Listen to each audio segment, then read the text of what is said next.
Sorry అండి, ఏదో ఆలోచనలో ఉండి అడగడం మర్చిపోయాను. కాఫీ ఏమైనా తాగుతారా? తాగాలనే ఉంది అల్లుడు గారు, కాకపోతే ఇచ్చేవాళ్లే లేరు కదా.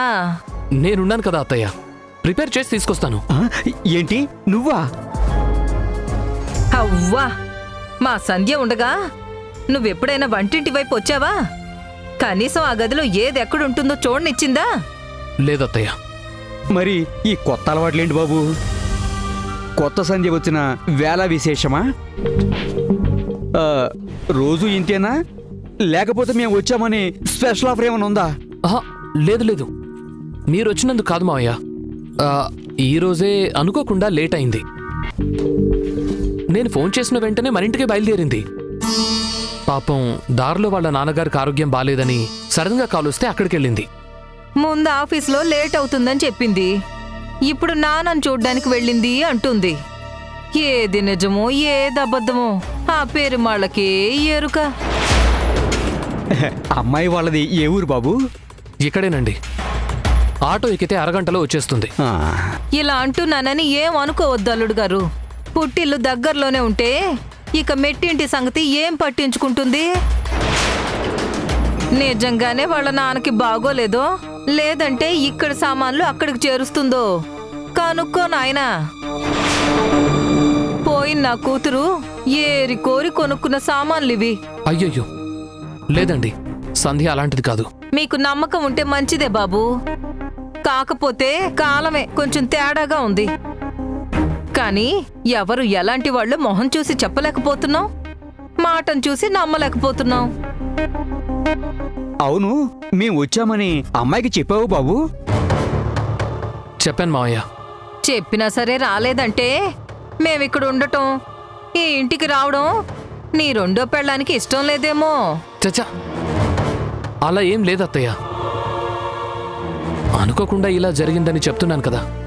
అనుకునో అనుకోకుండానో మా గురించి వదిలే బాబు. ఇంటికి చుట్టాలొచ్చారని నువ్వు చెప్పినా రాలేదు అంటే నీ మాటంటే లెక్కలేదనే కదా అర్థం. పెళ్ళైన కొన్ని రోజులకి ఇలా ఉందంటే ముందు ముందు ఇంకెలా ఉంటుందో.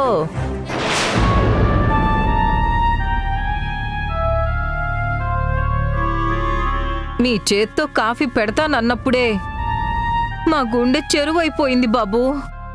ఈ మాటలు ఫోటోలో ఉన్న నా కూతురుకు వినపడి ఖచ్చితంగా బాధపడే ఉంటుంది. మా సంధ్య బతికుంటే నీకు ఈ అవస్థలు వచ్చేవే కావు. ఏంటో ఆ దేవుడికి నీ మీద మా మీద జాలే లేకుండా పోయింది. అత్తయ్య, మీరు మరీ ఎక్కువగా ఆలోచిస్తున్నారు, కానీ మనం జాలిపడేంత స్థితిలో ఏం లేవు. సంధ్య లేట్ చేయటం నాకు కూడా ఇష్టం లేదు. దయచేసి కాసేపు వెయిట్ చేయండి. ఇలా అడగడం తప్పే, కానీ వేరే దారి లేదు. దారి లేకపోవడం కాదు బాబు, ఉన్నదారిని మీరే చీకటి చేసుకుంటున్నారు అనిపిస్తుంది. మా అమ్మాయి చనిపోయాక మళ్ళీ పెళ్లి చేసుకోను, సంధ్య స్థానాన్ని ఎవ్వరికి ఇవ్వను అని ప్రతిజ్ఞ చేశారు. అలాంటిది అదే పేరుతో ఉన్న అమ్మాయిని పెళ్లి చేసుకున్నావు. నీ కొత్త పెళ్ళం ఎలా ఉందో చూసి వెళదామని ఇప్పటి వరకు ఎదురు చూసాం. ఇంకా రాలేదు అంటే ఎలా అర్థం చేసుకోవాలి నువ్వే చెప్పు. ఊరికేవే అవే మాటలు, నోటికి ఎలాగొస్తే అలా మాట్లాడేస్తున్నాం. అల్లుడు గారు ఏమని అనుకుంటారు? అనుకోవడానికి ఇందులో అల్లుడు గారి తప్పేం లేదు. మీలాంటి మంచి వాడి మీద నిందలు వేస్తే మాకే పాపం.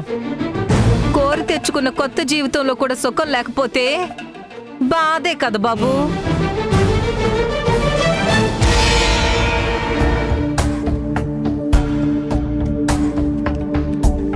అమ్మా అమ్మా అమ్మా, సంధ్య. సంధ్య సంధ్య, ఓ మీకు నా పేరు కూడా గుర్తుందా? అదేంటమ్మా అలా అంటావు? నిన్ను తెలియని వాళ్లతో నేనేమవుతానో చెప్పని వాళ్లతో ఇలాగే కదండి మాట్లాడతారు. అమ్మా, నీ కోపాన్ని నేను అర్థం చేసుకోగలను. కాసేపు లోపలికొచ్చి కూర్చోమ్మా. ఇప్పుడు పిలవడం కాదు, ఉదయం నుండి నాకెందుకు ఫోన్ చేయలేదు నాన్నా?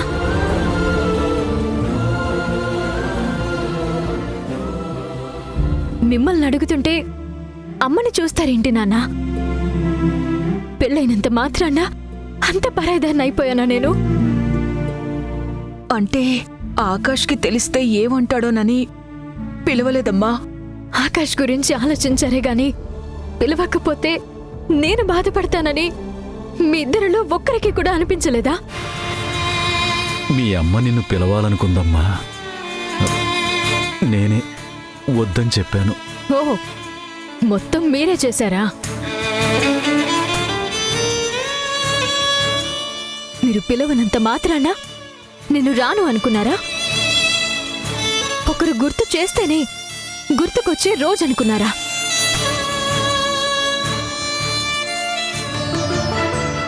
భౌతికంగా దూరమైన మనిషి ఆత్మకి శాంతి కలగాలని, పుణ్యలోకాల ప్రాప్తి ఉండాలి అని ఆబ్దికం చేస్తారు. నేను మీ పక్కన లేకుండా ఆయన ఆత్మ శాంతిస్తుందా?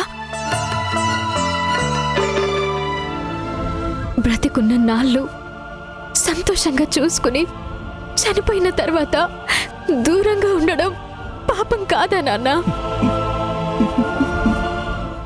మాట్లాడండి నాన్న.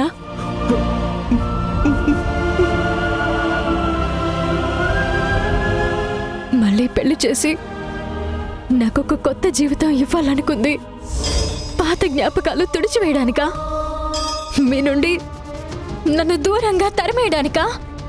అమ్మా సంధ్య. అవును, సంధ్యనే అడుగుతున్నాను. కనీసం ఇప్పుడైనా నిజం చెప్పండి నాన్న. నిజమేంటో నీకు తెలీదా తల్లి? నిన్ను బాధ పెట్టడం ఈ నాన్నకు మాత్రం ఇష్టమా చెప్పు? మీ అబ్బాయి నాకు 5వ తనాన్ని దూరం చేసిన అమ్మ నాన్నల్ని ఇచ్చాడు. మీరు నన్ను దూరం పెట్టొద్దు నాన్న. సంధ్య,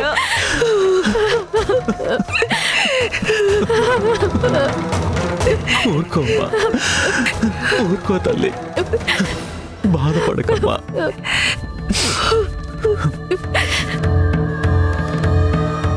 మిమ్మల్ని ఇంటిని మర్చిపోవడం నాకు చేత కావడం లేదు నాన్న. తెలుసమ్మా, మరి తెలిసి ఎందుకు ఇలా చేశారు? తప్పైపోయిందమ్మా, నన్ను క్షమించు. నాన్న, మీరేంటి ఇలా? వద్దు నాన్న, మీరెప్పుడు ఇలా చెప్పొద్దు. అమ్మా సంధ్య,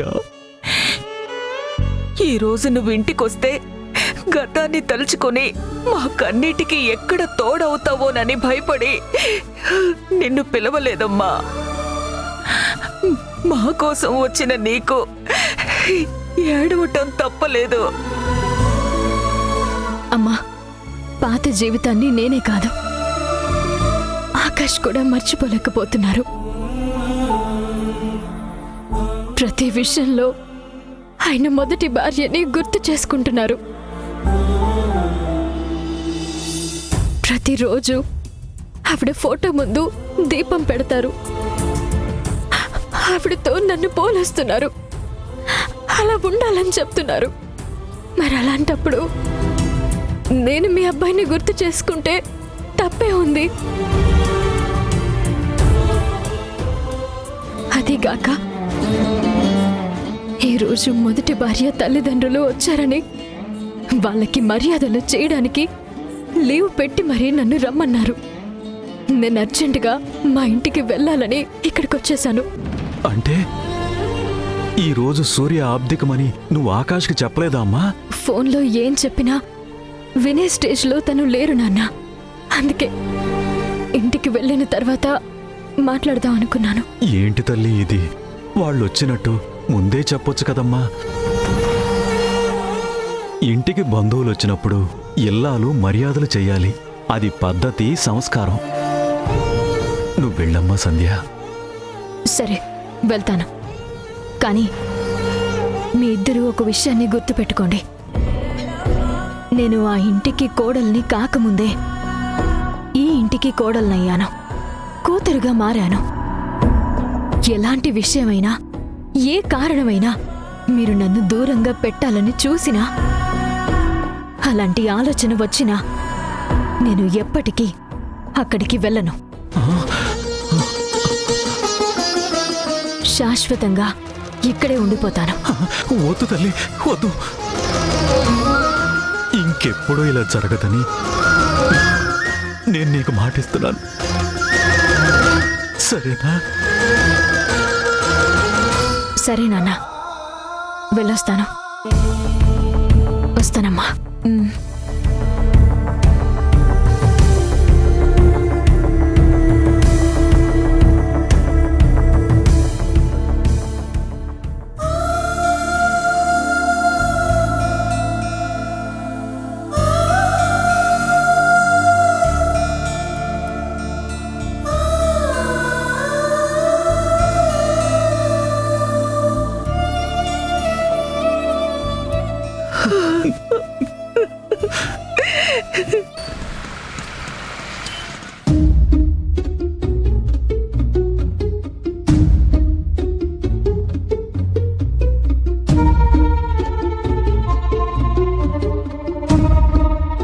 పొద్దుపోయింది కానీ మీ సంధ్య ఇంకా రాలేదేంటి అల్లుడు గారు?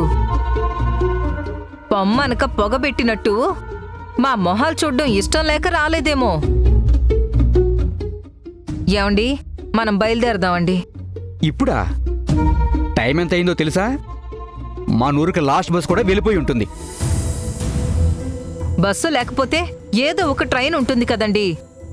జనరల్లో అయినా ఎక్కి వెళ్ళిపోదాం పదండి. అత్తయ్య ప్లీజ్, మీరు ఎక్కడికి వెళ్ళొద్దు. నా మీద అభిమానంతో, మీ అమ్మాయి మీద ప్రేమతో ఇక్కడికి వచ్చారు. ఇది కూడా మీ ఇల్లే. కొన్ని రోజులు ఇక్కడే ఉండమని చెప్తున్నాను కదా. నువ్వు చెప్తావు బాబు, కాకపోతే ఈ ఇంటి ఇల్లాల అనుమతి తీసుకోవడం మంచిదని ఇంతసేపు ఉన్నాం. ఇంకా రాలేదు అంటే మేం రావడం, ఇక్కడ ఉండడం తనకిష్టం లేనట్టే కదా.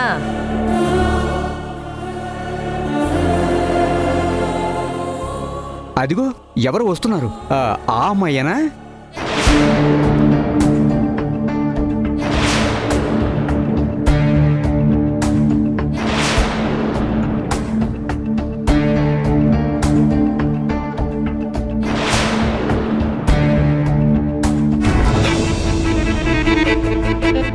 సారీ అండి, లేట్ అయింది.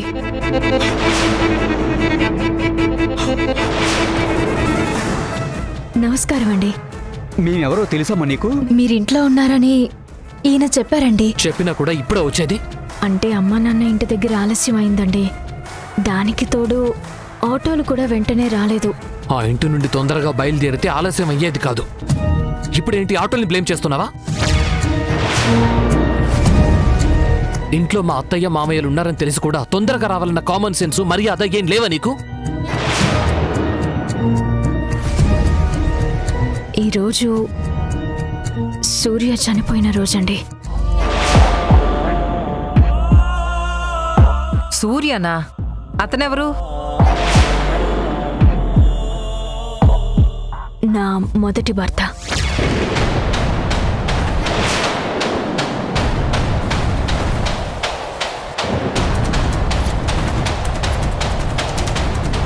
సరిపోయింది.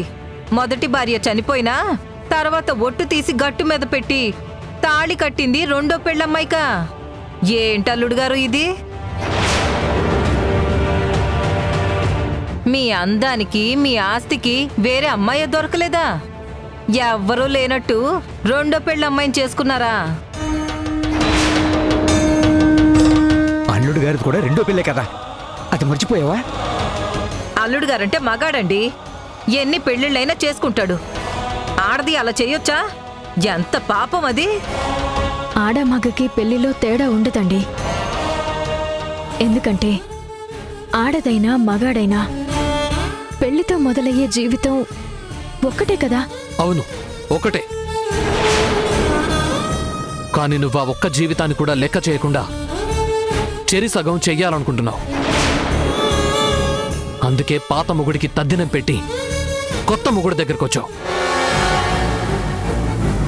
మీ అమ్మా నాన్న రమ్మని పిలిచారా లేక నువ్వే వెళ్ళావా? నా అంతటా నేనే వెళ్ళానండి. అలా వెళ్ళాలి అనుకున్న దానివి ఫోన్ చేసి చెప్పొచ్చు కదమ్మా. కాసేపు ఆఫీస్ వర్క్ అని, ఆ తర్వాత నాన్నకు ఒంట్లో బాలేదని అన్ని అబద్ధాలు చెప్పడం ఎందుకు? అబద్ధాలు చెప్పింది నేను కాదండి.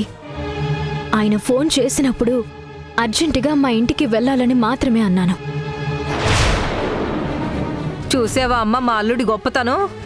ఇంటికి చుట్టాలొచ్చారని చెప్పినా పెళ్ళం రాకపోతే మేం ఏం అనుకుంటామో అని నీ పొరపాట్లు కవర్ చేయడానికి అబద్ధం చెప్పారు.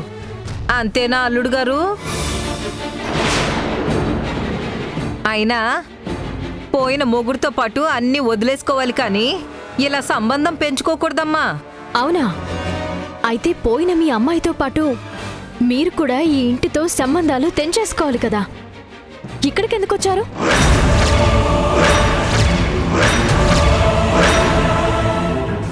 సంధ్య, వాళ్ళకి నీకు పోలికేంటి? ఎవరితో ఎలా మాట్లాడాలో తెలీదా నీకు? ఆవిడే కదండి స్టార్ట్ చేశారు. కాదు, స్టార్ట్ చేసింది నువ్వు. నేను ఫోన్ చేసి ఇంటికి రమ్మన్నా కూడా రాకుండా మీ అమ్మ నాన్న దగ్గరికి వెళ్ళటం వల్లే ఇష్యూ వచ్చింది. ఇప్పటికీ కంటిన్యూ అవుతోంది. నేనెందుకు వెళ్ళానో కారణం చెప్పాను కదండి. వెళ్ళడమే తప్పంటే కారణాలు ఎవరికి కావాలి?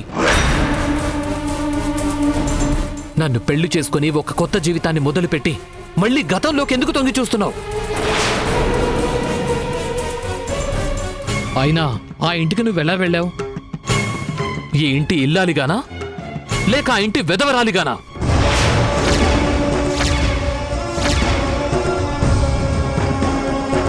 అక్కడికి వెళుతున్నప్పుడు నేను నీ మెడలో కట్టిన తాళైనా గుర్తుకు రాలేదా? నిన్ను మళ్ళీ పెళ్లి చేసుకున్నవాడు బతికే ఉన్నాడన్న విషయం మర్చిపోయావా? ఇవాళ ఆయన చనిపోయిన రోజుని మాత్రమే గుర్తుందండి.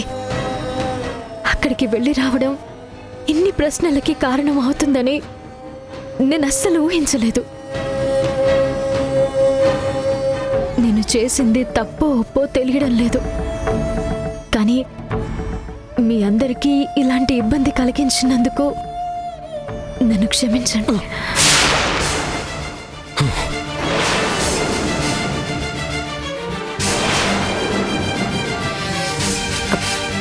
తెలియక మీతో అమర్యాదగా మాట్లాడాను. దయచేసి మీరైనా నన్ను క్షమించండి. తప్పు చేసొచ్చి మళ్ళీ క్షమించమని అడగడం కాదమ్మా. పెద్దల ముందు జాగ్రత్తగా నడుచుకోవడం నేర్చుకోవాలి. రాక రాక వచ్చాం. వచ్చిన మొదటి రోజే ఇలా చేస్తే మళ్ళీ ఇక్కడికి రావాలనిపిస్తుందా? నాదే తప్పని ఒప్పుకుంటున్నాను కదండి. ఇంకెప్పుడు ఇలాంటి పొరపాటు జరగకుండా నేను చూసుకుంటాను. మీరు సంధ్య గారికి అమ్మా నాన్నలైతే నాకు కూడా అమ్మా నాన్నలే. మేము నీకు అమ్మా నాన్నల్లా అనిపించినా నువ్వు మాకు కూతుర్లా అనిపించడం లేదమ్మా. నా గురించి వాళ్ళకి తెలియక అపార్థం చేసుకుంటున్నారు. కొంచెం మీరైనా వాళ్ళకి. చాలే ఆపు. నువ్వు చేసిన పనికి రికమెండేషన్ ఒకటా?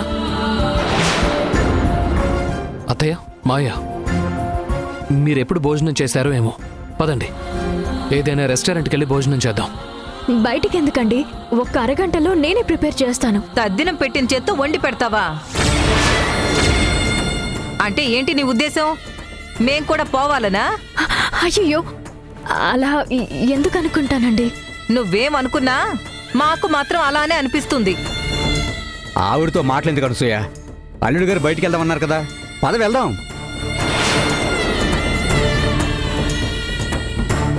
నీ వల్ల మా అత్తయ్య మామయ్య ముందు అబద్ధాలు ఆడాల్సి వచ్చింది. నీ ఆలస్యం వల్ల అవమానం జరిగింది. నా సంధ్యకు నీకు అస్సలు పోలికలు లేవని నేను ఇన్ని రోజులు అనుకున్నాను. ఇప్పుడు అత్తయ్య మామయ్య కూడా అదే కన్ఫర్మ్ చేశారు. అది కాదండి, నేను ఇంకేం మాట్లాడొద్దు. మర్చిపోవాల్సిన వాణ్ణి గుర్తు పెట్టుకుంటున్నావు. ప్రేమించే వాణ్ణి తక్కువ చేస్తున్నావు.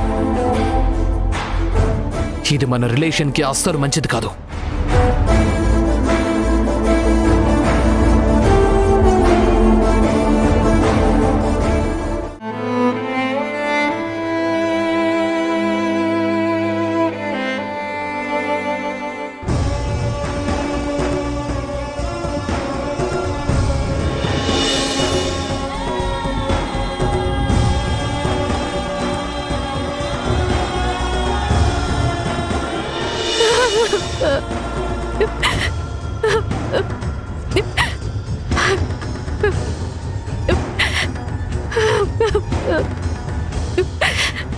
మిమ్మల్ని ఎప్పటికీ మర్చిపోలేనని నాకే కాదు అత్తయ్య మావయ్యకి కూడా తెలుసు.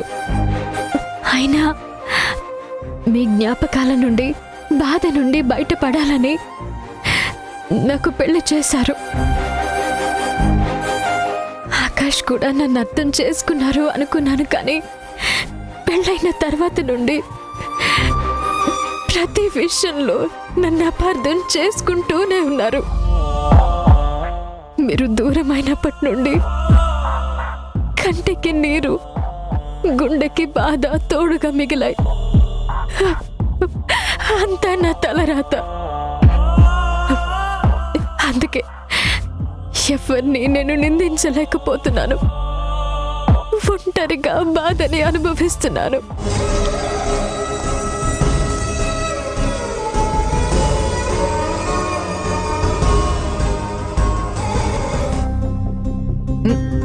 థు, థు.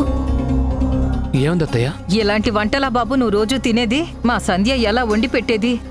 బాగానే చేశాను, ఒకసారి మీరు తిని చూడండి. అత్తయ్య చెప్పిన తర్వాత కూడా నేనెందుకు తింటాను? నీకు మా వాళ్ళంటే ఇష్టం లేకపోతే ఇష్టం లేదని చెప్పు, అంతేకాని ఎందుకు ఇలా ట్రీట్ చేస్తావు?